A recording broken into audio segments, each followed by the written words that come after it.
বিশ্বাস করেন ভাই, আমার স্ত্রী তো তার সাথে আমি সংসার করি দীর্ঘদিন ধরে, জেনে বুঝে আমাকে এখানে পাঠিয়েছে। আমার মাইন্ড ফ্রেশ ভাই। তোমার কোনো কথা নাই, আমরা ভাই তোমার ছোট ফ্যামিলি, তুমি তোমার বড় ফ্যামিলি চলে যাও। বড় ফ্যামিলি মানে এফডিসি আমি নির্বাচন করছি। সত্যি কথা বলতে কি, পেজগুলো হ্যাক হয়ে যাওয়ার পর মুছড়ে গেছে। হ্যাঁ, একদম মনে হয় যে আমি স্ট্রোক করা অবস্থা। এর মধ্যে আমার ফ্যামিলি আবার বলতেছে তোমার কোনো কথা নাই, আমরা ভাই তোমার ছোট ফ্যামিলি, তুমি তোমার বড় ফ্যামিলি চলে যাও। বড় ফ্যামিলি মানে এফডিসি, তুমি যাও এফডিসিতে সবার সাথে টাইম পাস করো, হ্যাঁ তাহলে তুমি একটু ভালো থাকতে পারবা। বিশ্বাস করেন ভাই, আমার স্ত্রী তো তার সাথে আমি সংসার করি দীর্ঘদিন ধরে, তো আমার স্ত্রী বোঝে, সেই জন্য আমার স্ত্রী জেনে বুঝে আমাকে এখানে পাঠিয়েছে। আমার মাইন্ড ফ্রেশ ভাই।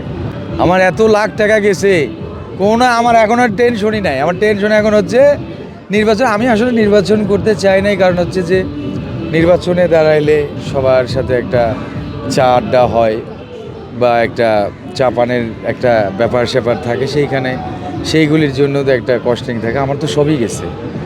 হ্যাঁ, আমার যেগুলি আছে, তা আমার একটা সুপার শপ আছে, আবার রিসেন্টলি কিছু জায়গা জমি কিন্তু ওই টাকা আসবে বইলাই, সেইটারও একটা ব্যাপার আছে। সেইগুলিতে আমি জিরো টলারেন্সেই ছিলাম। তবে আরমান ভাই, মুক্তি আপা আমাকে ডেকে নিয়ে গিয়ে অ্যাপ্রিসিয়েট করেছে। তোমাকে সবাই এতই ভালোবাসে যে তোমার একটা কথাই তারা গিলে, অন্য কিছু গিলতে চায় না। আসলেই তাই। আমি শুটিং স্পটে থাকলে সাকিব ভাই থেকে শুরু করে, বাপ্পি থেকে শুরু করে, সাইমন বা ফেরদৌস ভাই, রিয়াজ ভাই বা যারাই আছে, সবাই মিলে খুব মজা করে আমাকে নিয়ে। এটা সারা বিশ্বের কমেডিয়ানদের সাথেই এমন আচরণ হয়। হে আইসা আমার সাথে এই করতেছে, এই আইসা উস্কানি দিচ্ছে, এই ঠেলা দিচ্ছে, ওই ইয়ে করে দিচ্ছে, এটা হয়। আমাদের কমেডিয়ানদের সাথে সবাই সবসময় মজা করে। আর আমাদের শিল্পী সমিতির যত ভোটার ভাই বোন বন্ধুরা আছে, তারা সবাই আমাকে এত ভালোবাসে। আপনি কখনো পার্সোনালি জিজ্ঞেস করবেন চিকন আলী সম্পর্কে, তাদের ভালোর মধ্যে তো 2-4টা মন্দ থাকেই। তো এরা তো আমার নিন্দুকদের কথায় তো আর কর্ণপাত করা যায় না। নিন্দুক তো আপনাকে যা ইচ্ছে তাই আপনার সম্পর্কে বলবেই, এইটা নিয়ে কোনো কথা নেই। 2-1টা তো ধানের মধ্যে চিটা থাকবেই। তাছাড়া আমাকে 90% আমার সংগঠনের শিল্পী কলাকুশলী ভাই বোন বন্ধুরা আমাকে খুব ভালোবাসে, আর তাদের ভালোবাসার খাতিরে আমি নির্বাচন করছি। আলহামদুলিল্লাহ, আলহামদুলিল্লাহ। আজকে আরমান ভাইয়ের পায়ে গিয়ে সালাম করছি, হঠাৎ করে সকালবেলা এসে সালাম করতে কী হয়েছে, খুব মাঠ ভালো। আলহামদুলিল্লাহ ভাই, ভালোবাসে আমাকে, খুব ভালোবাসে। এবং দেখেন, আমি আপনাদের কথা বলছি, আমার এখানে অনেকের মাধ্যমে আমি মানে অ্যাপ্রিসিয়েট হয়েছি অভিনয়ের জন্য।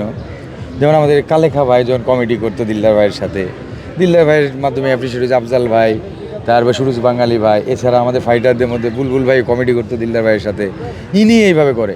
সত্যি কথা বলতে কি, চলচ্চিত্রের প্রতিটা মানুষকে আমি পুঙ্খানুপুঙ্খভাবে চিনি। কেন চিনি বলেন তো? আমি যখন একটা ছবি দেখতে যাই, পতাকা যে ওঠে, ওই জাতীয় সঙ্গীতের সময় আমি দাঁড়িয়ে যাই। সঙ্গীতের পর থেকে আগে কিন্তু 2000 না 95-এর পর থেকে 95-এর দিকে বিড়ির সিগারেটের বিজ্ঞাপন দিত হলের মধ্যে। এই সাবিয়া আপা, তারপরে যে আমাদের ওই নায়ক ভাইটা, উনি বিজ্ঞাপন করতেন, এইগুলি দিত। নাসির বিড়ির বিজ্ঞাপন, নাসির গোল, এগুলি বিজ্ঞাপন দিত। এটা দেখতাম। নাচের একটা মেয়েকে নিচে পিছনে নাচছে, এই মাথা থেকে ওই মাথা, তাদেরকে আমি চিনে রাখি। পুরো টাইটেলটা পড়ি। সম্পাদনায় আমিনুল ইসলাম মিন্টু, তার পরিচালনায় এজে মিন্টু, তার মন্তাজুর রহমান আকবর পরিচালিত, মাস্টার মেকার মালিক আফসারি, সব পড়তাম, দেখতাম কে কে অভিনয় করতেছে। It's true. আমি পুরোটা পুঙ্খানুপুঙ্খ রূপে দেখতাম বলেই আমি প্রত্যেকটা শিল্পীকে চিনি। আমার মতো খুব কম মানুষই আমাদের শিল্পী সমিতির সদস্যদের চিনে।